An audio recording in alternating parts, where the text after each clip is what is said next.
White Mamba, Nyokayam Pembe. He's the commander of the kids based out of Wala Yamasa.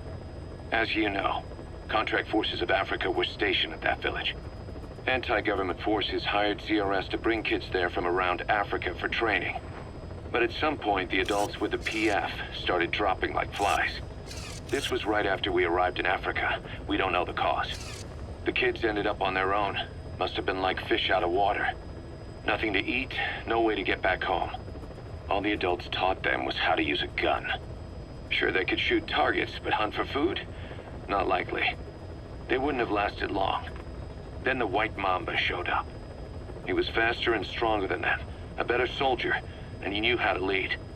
I guess somebody wished upon a star, because their savior turned up like stardust straight out of the blue. The moment he arrived, the kids had their new commander. That was when they started attacking other villages. Word of the infamous White Mamba spread fast. But it isn't just his combat skills that got people talking. As you can tell from the name, he's the only light-skinned kid in the unit. Not to mention the blonde hair and the blue eyes. Not common in those parts. We have no idea where he came from or what he's experienced. The kid's a huge blank. But I'm sure you'll know him when you see him. One other thing. He's still a kid, so don't kill him. Be careful not to hit him with anything lethal. Not even a flesh wound. Our mission objective isn't just suppressing a bunch of militants. This is a DDR operation of the kids in that unit. DDR stands for Disarmament, Demobilization, and Reintegration. Disarmament is obvious. We take their weapons off their hands. The demobilization part means dismantling their military organization to ensure they can't arm themselves again. To do that, you need to capture the unit's commander and have him order his men to disband. In this case, the commander is the White Mamba. There's nobody above him, so he's all we need to grab. Finally, reintegration.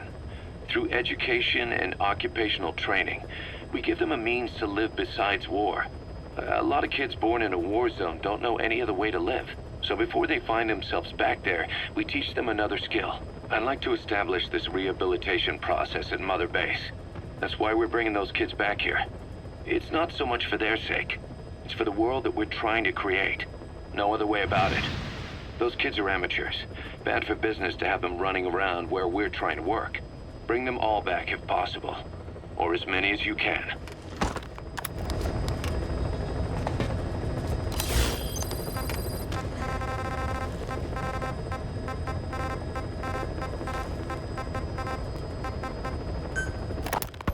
We placed the White Mamba and the rest of his unit in the staff living quarters. How's that going?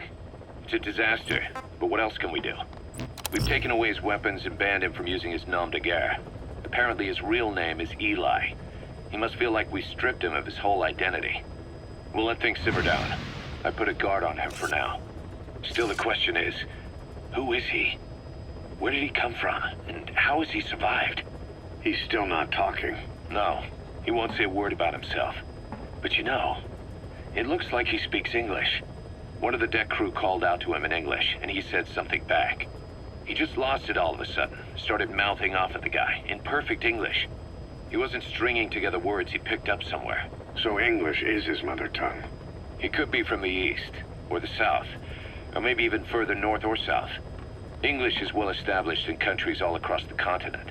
It's rooted in Africa like a weed, or maybe parasite is the better word. So just speaking English doesn't help us figure out where he comes from. Could even be from off-continent. Right. In any case, we'll keep an eye on him. If we learn anything else, I'll be sure to let you know.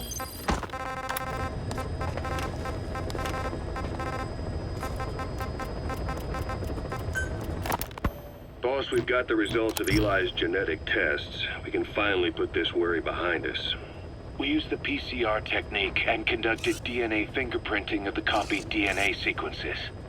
Neither is mainstream science yet, but the concepts and procedures are sound.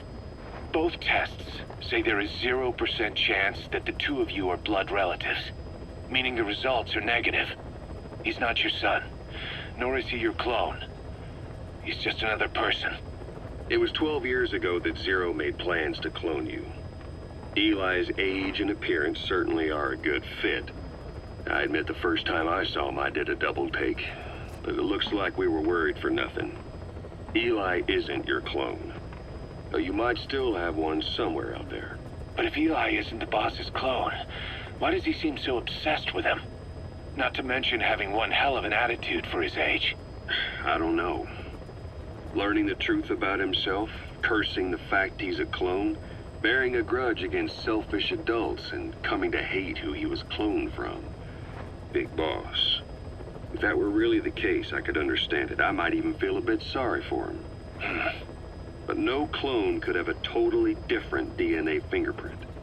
And the test left no room for error. You yourself were there when we drew Eli's blood sample.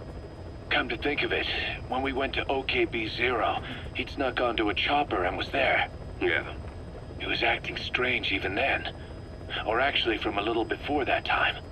That was exactly when we began these tests. Maybe he suspected something when we drew the sample, not knowing what we were doing to him, and becoming mistrustful of us. Hard to say. Eli's had an attitude problem from day one. So what is he then? Well, if he's gonna tell us that himself, we'll need to get him to open up more first.